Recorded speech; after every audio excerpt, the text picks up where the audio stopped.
perasaan kayak nyawa ini kayak dicabut gitu. Apa yang tadi malaikat atau apa gimana gitu ya. Pengen bangun, pengen berontak gitu. Pengen bangun, berontak, tapi nggak bisa gitu. Dia sih bukan yang ada di lukisan itu ya. Jadi lukisan itu karena sudah lama di situ, dia mengambil mukanya wujudnya si lukisan ini. Dan dia kalau lagi ada orang yang datang, dia akan masuk ke situ supaya orang segan, gitu. Ada segannya. Ya. Tapi pertanyaan saya mengenai lukisannya, sambil mungkin saya mencoba berkomunikasi. Wujudnya full, lukisannya? Enggak, setengah badan Ya, aja. tapi mukanya full? Mukanya atau full. menatap samping begini? Mukanya full, natap ke depan. Natap ke depan? Terus dia pakai kayak apa sih namanya, kok ini ya, digelung gitu ya rambutnya ya, kayak orang zaman dulu. Digelung pakai bunga kayak gitu. Tapi Mas David kenapa masih di sana? Dengan segala kondisi yang terjadi? Alasan saya yang pertama, saya bekerja nggak jauh dari situ. Jadi saya nggak perlu kayak ngeluarin ongkos lagi ya, karena saya bisa jalan kaki ke tempat kerja saya. Yang kedua ya karena murah, karena saya udah berusaha untuk nyari-nyari tempat lain juga. Harganya mahal, karena yang masuk di budgetnya saya segitu. Gitu. Jadi memang karena faktor ekonomi dan juga faktor kedekatan dengan lokasi kerja. Betul. Iya. Iya. Oke. David, kenapa? Berat, Kak. Mencoba untuk menahan ya, menahan diri ya. Saya sih juga harap fokus juga. Evan, gimana Pak? Ya, dari yang saya tangkap tadi, ada sosok yang diceritakan Tasya, sosok besar, dan dia auranya tuh berasa banget. Cukup meneror kita sih pada hari ini. Mas David, tapi bagaimanapun juga terima kasih atas kesediaannya untuk berbagi cerita dengan kami di malam hari ini. Iya, sama-sama. Saya akan Iya. untuk kembali. Iya. Iya. Terima kasih banyak. Iya, terima kasih ya Kak. Terima kasih semuanya. Oke. Tasya, sepertinya cukup berat ya sosoknya ya. Kaget sih aku. Tidak menyangka. Dia mengikuti Mas David hanya sesekali bukan terus kan? Enggak. Dia sebenarnya nggak nempel gitu ya, enggak. Oke, jadi memang kebetulan Ya, dari karena sini kita dan kita omongin. omong mungkin ada energi yang tersampaikan entah kenapa terkoneksi langsung datang dan akhirnya memberikan gangguan juga untuk sesi Tasya dan juga saya memasukkan Evan juga pastinya. Baik, kita akan masih melanjutkan kisah pengalaman mistis dari medium kita yang berikutnya. Saat ini saya akan mengundang medium kita yang kedua, ada Cut Mila. Selamat malam. Malah Silakan duduk. Cut Mila, penyanyi dangdut. Pemasangan susuk di tubuhnya mengakibatkan terbukanya mata batin. Kasih ya. Biasa dipanggil Mila. Mila. Baik. Mila, terima kasih sudah bergabung dengan medium malam ini. Dan juga tentunya memang saya akan persilahkan kepada Mila untuk membagikan pengalamannya bagi Tasya, Evan, sesi ini. Silakan. Baik, nama saya Cut Mila ya. Saya punya pengalaman mistik. Waktu itu saya pernah menggunakan susuk. Pasangnya di suatu daerah, masih di Indonesia ini juga ya. Nah, susuknya saya pasang di daerah saya. Ritual-ritualnya itu sangat menyeramkan karena ada seperti pengambilan darah dari tangan ya juga. Terus ada mandi bunga juga. Kita juga menyiapkan seperti kayak ada ayam gitu. Terus selain bunga-bunga ya, seperti makanan-makanan, ada juga sesajen, istilahnya sesajen. Nah, ketika itu tujuan saya sebenarnya sih ingin yang pastinya sebagai wanita itu ada daya tarik yang lebih memikat.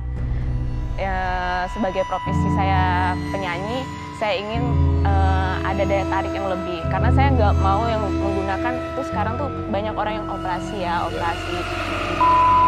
operasi wajah. Nah, kalau saya sih memang sama sekali nggak mau ambil jalur itu. Jadi saya berpikir saya coba untuk memakai susuk. Memang pada awalnya kelihatan luar biasa ya, luar biasa. Banyak sekali kayak panggilan-panggilan job, show, off air gitu ada gitu. Untuk di awal-awalnya sih kayak nggak ada masalah gitu. Lama-kelamaan saya merasakan aneh pada diri saya sendiri gitu kan. Anehnya itu saya tuh sering seperti ditidurin. Oke. Rap-rap ya istilahnya. Ditidurin, terus berasa kayak maaf kalau saya lagi capek gitu ya. Kadang kita tuh capek pasti buka baju, tidur, pakai selimut, nggak pakai baju nih. Nah, kayak berasa tuh kayak maaf kayak ada yang nyetubui gitu. Berasa gitu. Nah, Ini adalah Kamar. area kamar ya? Iya. Oke, baik. Nah, awalnya saya merasa mungkin saya itu capek, efek capek, mungkin karena efek capek atau halusinasi atau segalanya gitu. Ya. Tapi kok sering sekali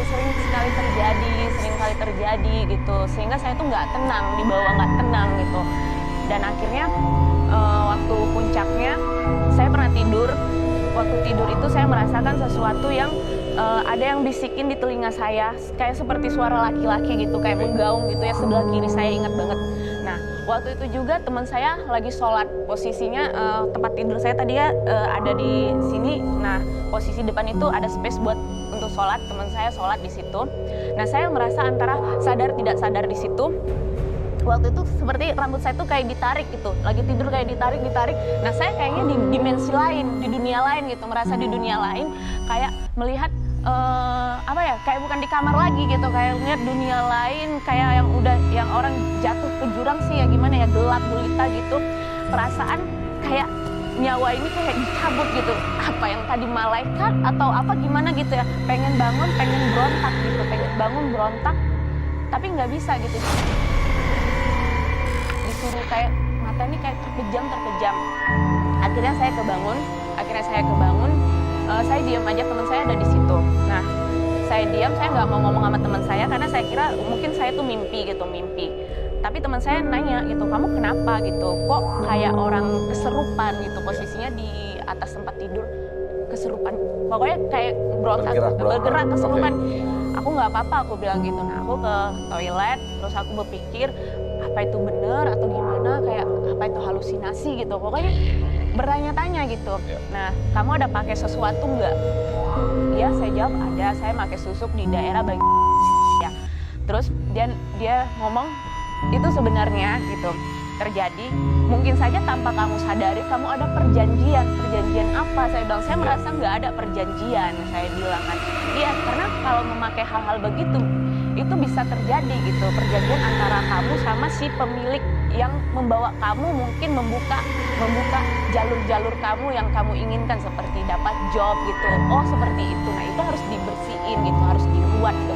Tapi saya believe or not, percaya atau tidak, sebenarnya ini benar nggak sih gitu kan, atau apa sih gitu yang gini-ginian gitu kan. Kayak awalnya nggak percaya gitu. Ya udah, tapi saya ikuti juga, akhirnya saya istilahnya diobati lah, berobat gitu ya, untuk ngebuang susuk-susuknya, dia suruh buang supaya hal yang tidak diinginkan itu nggak terjadi lagi. Nah, waktu itu saya dibawa di daerah suatu tempat juga, sengaja dibawa di tempat itu mungkin biar ritualnya lebih lebih bagus lagi ya. Nah, waktu itu dia tanya, kamu percaya nggak hal yang gaib? Percaya dan tidak, karena saya tidak pernah melihat. Memang saya yang kemarin ini hanya merasakan tapi tidak melihat dengan mata kepala sendiri sesosok apa itu, contohnya kayak setan-setanan gitu, kayak kuntilanak, kayak pocong atau apa, saya nggak pernah ngelihat gitu kan. Nah, paling kalau sendirian ya mungkin ada merinding tapi nggak pernah dilihatin. Terus saya disuruh coba lihat ke arah jendela sana. Kamu ada ngelihat sesuatu nggak? Nggak ada, saya ngomong. Coba perhatiin, kamu lihat nggak? Saya perhatiin, saya bilang nggak ada. Saya bilang. Terus lihat yang fokus ngeliat, saya langsung kaget gitu. Bener-bener saya tuh ngeliat sosok pocong. Nah, pocong itu gini, posisi wajahnya itu dia ke depan gini yang ngeliat saya, dengkul saya tuh lemas kayak posisi nahan, saya menahan gemetaran. Bahwa saya tahan untuk nggak gemetar tapi tetap gemetar gitu, karena melihat sesuatu yang nggak pernah saya lihat gitu kan. Ya pokoknya jantung kayak berdebar gitu, sampai Saya bilang, itu beneran nggak sih? Saya bilang gitu, itu beneran nggak sih? Tapi kaki masih gemeter gitu kan. Jadi ya itu yang kamu lihat tuh bener. Nah, selama ini sosok pocong itu dilihat di TV kayak apa, lompat-lompat ya, ini enggak. Jadi dia posisi diam tapi dia kayak melayang gini. Saya lihat gitu posisinya. Nah, mulai dari situ saya percaya nih. Saya ngomong, ya saya percaya nih gitu kan, ada hal begitu gitu. Tapi saya minta tolong ditutup lagi gitu, karena saya takut. Jadi benar-benar saya tuh nggak mau lagi ngeliat hal yang begituan gitu. Nah, mulai dari situ saya merasakan ya ternyata sosok itu ada. Tapi setelah dilakukan ruatan-ruatan kayak apa namanya, untuk menghilangkan semua susut-susut itu, dari situ saya udah nggak pernah lagi yang namanya apa namanya kayak tidur ditimpain. Lepan lah ya. Udah nggak pernah bahasa lagi. kita ada lepas. Udah nggak pernah lagi. Tasya, boleh screening terlebih dahulu.